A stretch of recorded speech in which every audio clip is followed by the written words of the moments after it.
Ezekiel was not a prophet in Israel. Ezekiel was the prophet to the Jews in Babylon. And Ezekiel was highly influenced by this mega general in God's army called Daniel. Daniel was a man of God who went all out for the kingdom and the glory of God. Daniel was a man that affected every single administration. Nation that was known as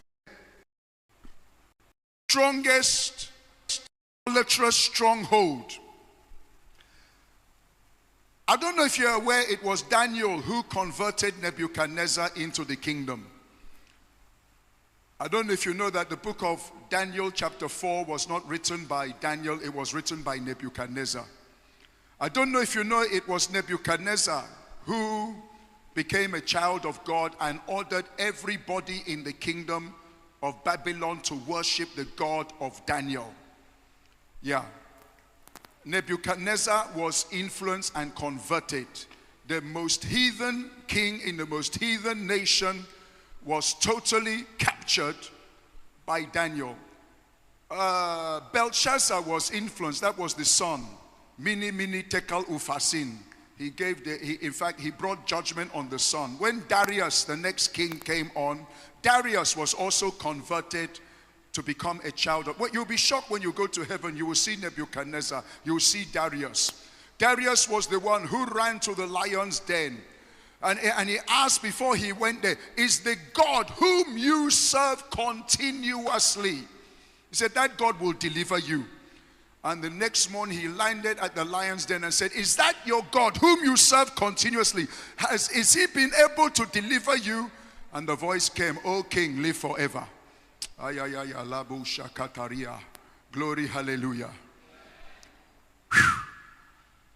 Just listening to the way that Darius is speaking.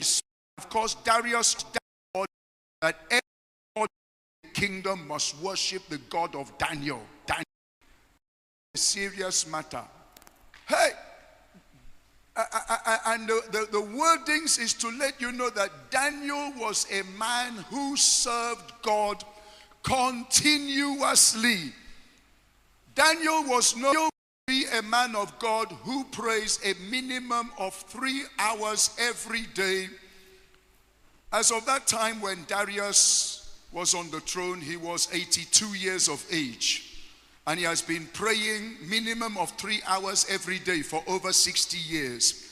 He was a habitual, in fact, addicted. He was an addict, a prayer addict. Daniel was a man put gun to his head. He cannot stop praying. Daniel was a walking, talking, fasting, praying machine. Daniel was a man. Anybody who comes into contact with Daniel, you cannot help but to come into a presence of the highest God. Daniel was the man who influenced Shadrach, Meshach, and Abednego. Anybody who comes closer to Daniel, he's a live wire. You cannot touch him and you're not shocked. You can't get closer to Daniel and you are not burned. Daniel was not a mediocre Christian. Sir, you are talking about raising an army. Do you pray 3 hours a day, 1 hour solid with God 3 times a day? Daniel is a man who goes on constant fastings and dedication. It was so ingrained in him from his youth. It's that same Daniel who was a senior contemporary of Ezekiel that inspired Ezekiel. Ezekiel picked that fire from Daniel. Ezekiel caught that lifestyle of consecration and devotion from Daniel. Ezekiel became a general in God's army because he rubbed shoulders with another general of God's army.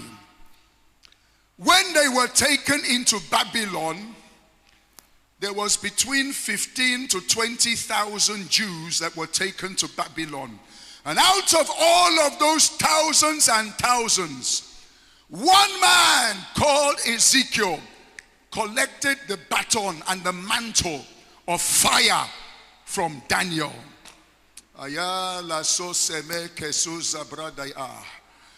pray tonight for one man.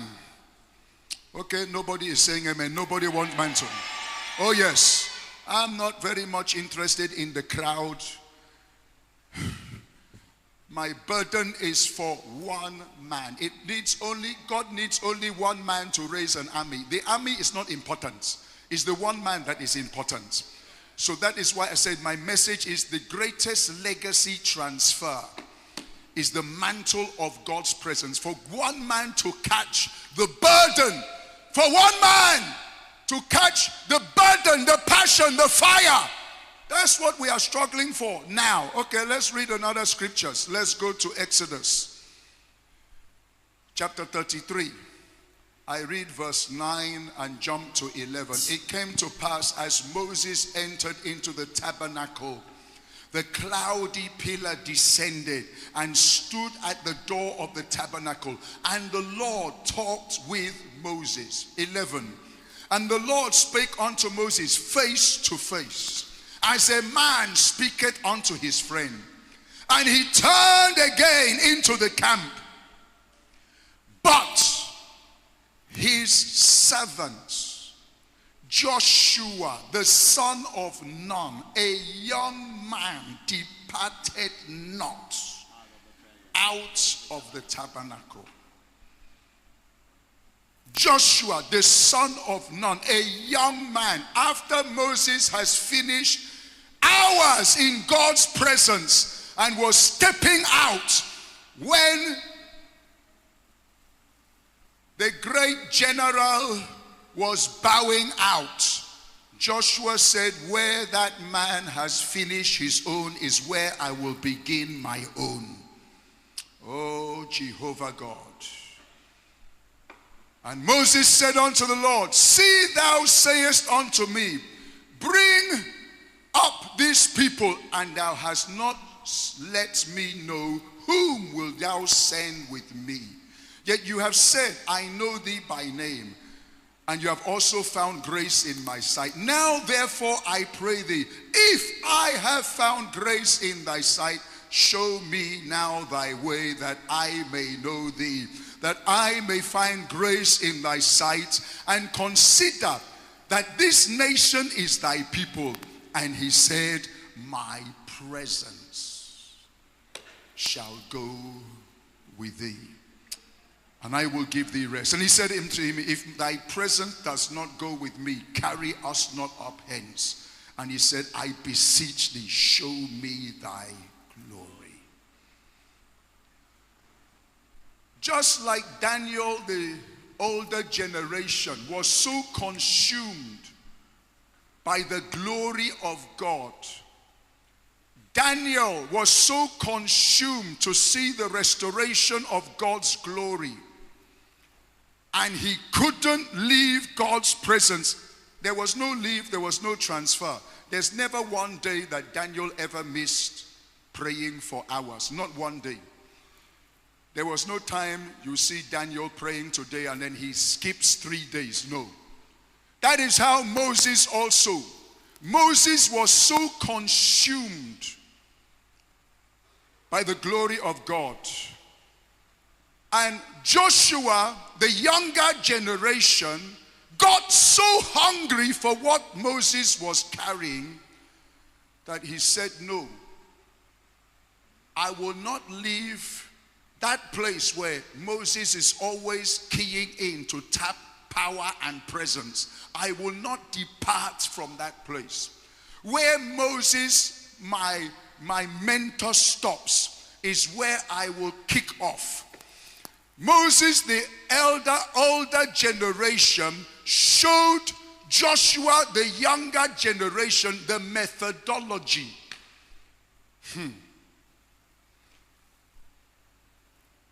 The methodology is to go flat out for God's presence. And where the older generation walked out from God's presence, the younger generation walked into it. Moses so pressed into God's presence, he went beyond the presence to the glory and said, "Show me your glory." And God said, "You can't see my glory and live. I will only show you my back." Only looking at the back of God, his face shone to the point he has to carry veil and cover his face. Joshua generation, that was 3 million Jews. And out of 3 million Jews, it was one man, 1 over 3 million. 1 over 3 million that was qualified to raise God's army. Ezekiel generation, 1 out of 20,000 that was qualified to raise an exceedingly great army. What was it that made Moses so powerful? That was the presence, the hunger, the thirsting for God. I hope you know that when Moses climbed Mount Sinai, all the elders stayed at the foot of the mountain. There was only one man who followed Moses and climbed the mountain with Moses and stopped a little bit above the halfway mark. That was Joshua. I don't know if you've ever gone to Israel or gone to Egypt where the Mount Sinai is. Some of us, we have gone to that place, and I can tell you, even if you are a very young man in your 30s and 40s, you may not be able to climb to the top of that mountain. You have to be very strong and healthy to climb that mountain. Moses was in his 80s and he climbed to that mountain. And Joshua also climbed beyond the halfway point. And Moses was on a 40-day total, what we call dry fast. No food, no water. Well, for Joshua, I don't know how he managed, because where he was, there was no supermarket.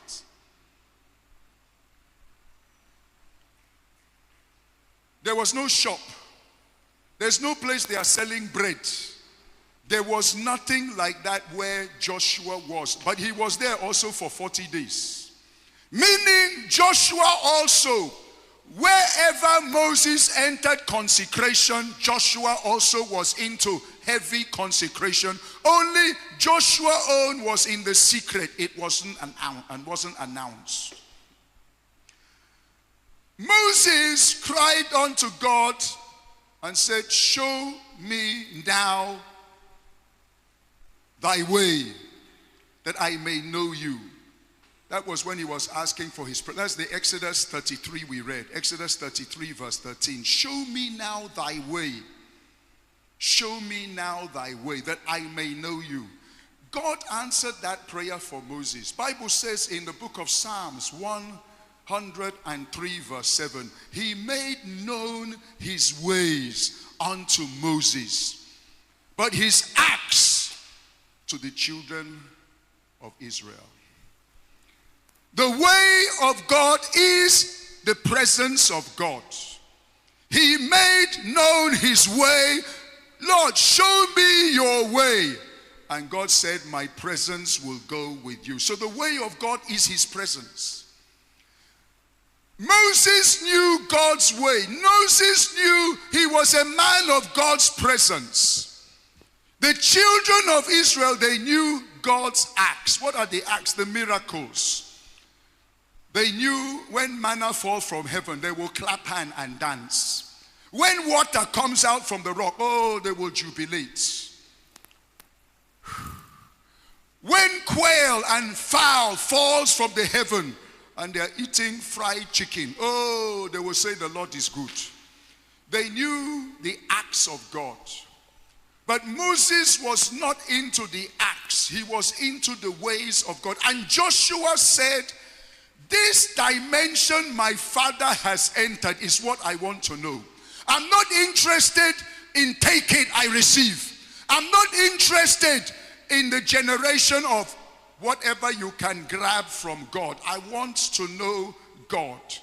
You know, we are in a generation of youths today. If you fix youth praise, worship extravaganza and bring all the leading worship leaders around here, you will see this house packed full, and you will see youths, jumping and dancing like kangaroo, gyrating like snakes. Those are the ones who know the acts of God. But the ones who will look for God's presence, that's what is needed now. If we don't find the Joshua, if we don't find the Ezekiel amongst this generation of youths, then this generation will be lost. There must be an Ezekiel who will raise the next army. There must be a Joshua who will lead the next army out from and into the promised land. Can you say amen? May you be that man. May you be that man. May you be that man. May you be that man. May you be that man. Oh my God, my God, my God. God is looking for a man that will reveal him to this generation. He found such a man in Moses. A man that was always in God's presence. Pharaoh said, when Moses stood before Pharaoh, he said, I don't know who the Lord is. I don't know him. And I will not let you go. I don't know the Lord. But because of a man who is from God's presence, called Moses, God used Moses to show Pharaoh who the Lord is.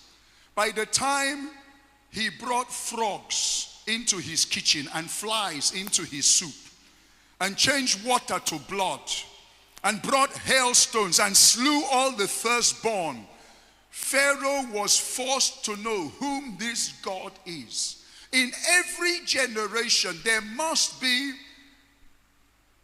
a man or a company of men who will show to that generation who God is. We all want mantles. But who will pass through the process to collect the mantle? Joshua went through the process and followed Moses' ways, bumper to bumper, and collected his mantle. Elisha followed the ways of Elijah, bumper to bumper, and collected the mantle. A young man met me about 1 week ago. And he said, Papa, I want you to pray for me and impart, whether impart or transfer. I don't know the word he used. The writing gift, the mantle of writing that you are operating on. I've written over 70 books and my books have gone all over the world. He said, I need that, please, Papa, lay hand and transfer. At whatever price, I'm ready to pay. I said, my friend, get up. Go. You're not ready to pay any price. You think I just lay hand and transfer like that? When you're ready, you come. Do you know this thing that I am operating that is right? Books are coming out. Do you know I study 3 hours every day of my life. I've never missed 3 hours of study for many, many years. But son, I saw you, even while I'm ministering, you were fiddling with your phone. You are of a generation that is on phone. Me, I don't have time for that. I study 3 hours. Son, do you know I have read Bible from Genesis to Revelation 94 times. You want me to transfer. So your own is only, I download. Zim. You don't even bring seed. That the seed you would have bring is the least you could show that you're ready to pay price, because money is the least you can pay. It's the least thing you can give. You don't even come with seed. You just say, I'm ready to pay any price. Transfer. I said, son, are you aware that I pray 7 hours every single day of my life? There's no day I pray less than 7 hours, and I've been on that for many, many years. And you say I should just transfer, just like that. Son, do you know that I fast 72 hours every week? And you just want somebody to lay hand and everything I carry, take.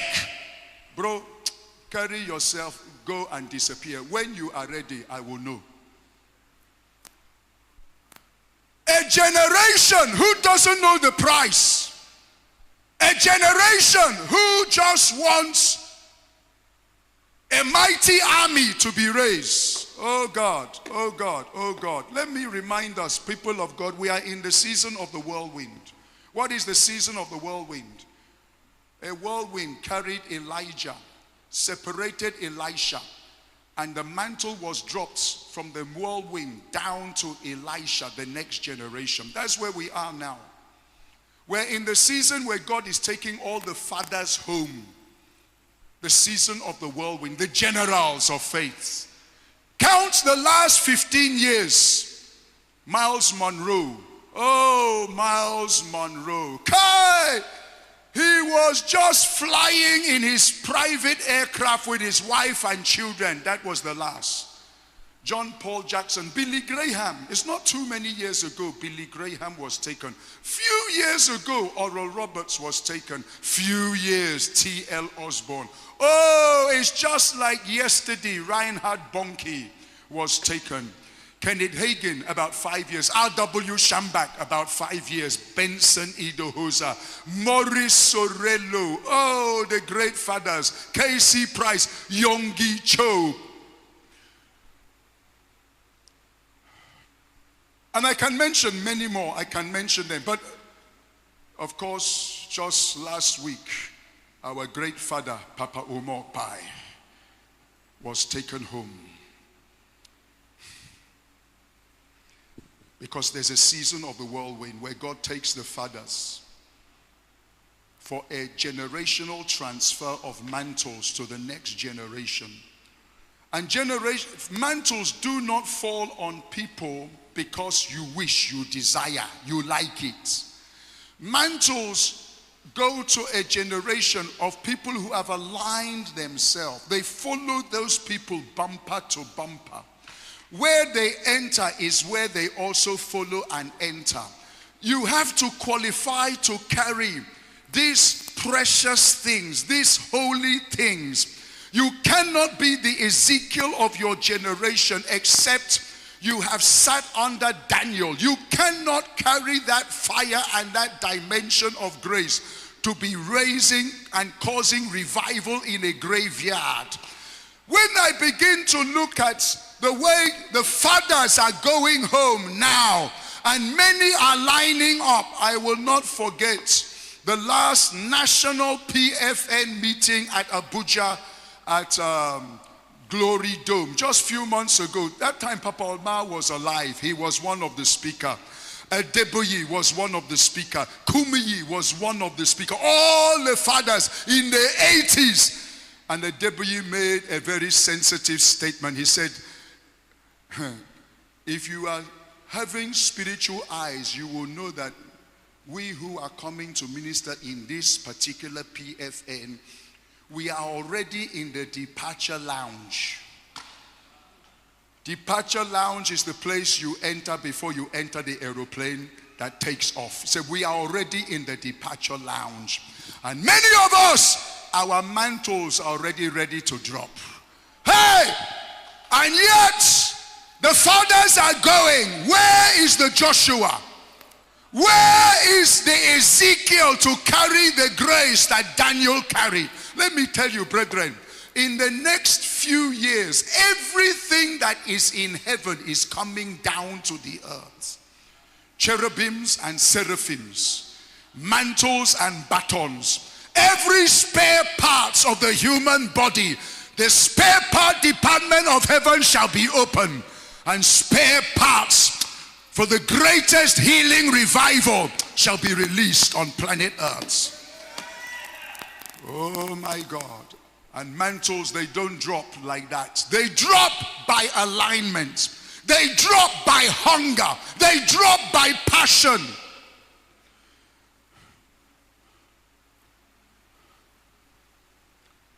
Elijah had several schools of prophets: Gilgal, Jericho, Jordan, and Bethel. He also had at Samaria. He also had at Mount Carmel.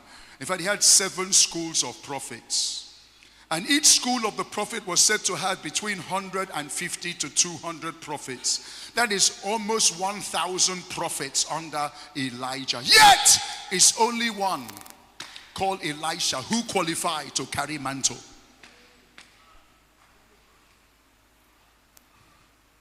It's only one whose heart is on fire for God. Brother, you can't be casual and end up weighty in the spirit. You have to be deliberate. You have to be intentional. Oh, Jesus, help me and help my generation. I was privileged to be brought up with Papa Omar. I spent 3 years at Tuyo. And when his ministry was exploding at that time, some of us were privileged to get closer to him. And Papa Omar used to visit us in Bible college often and on and release challenges to us. It's Papa Omar who taught me giving God the tithe of your time, which is 2 hours 40 minutes every day, uninterrupted.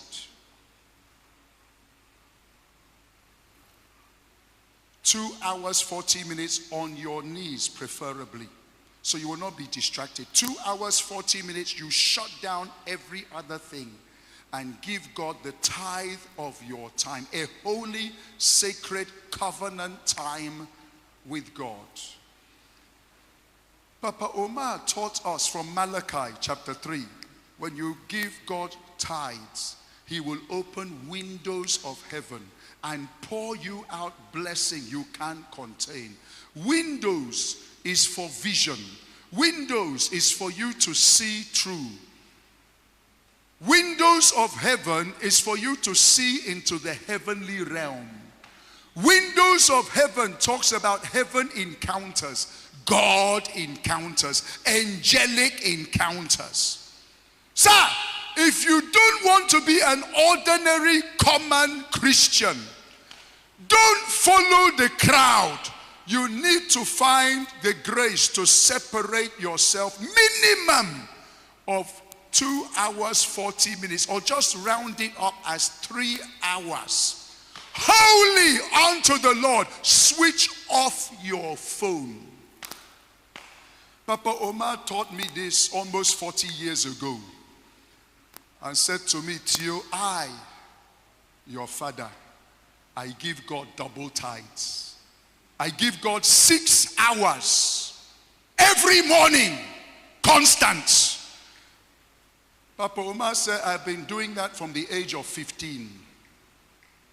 And I'm still on it up to today. I've never missed one day.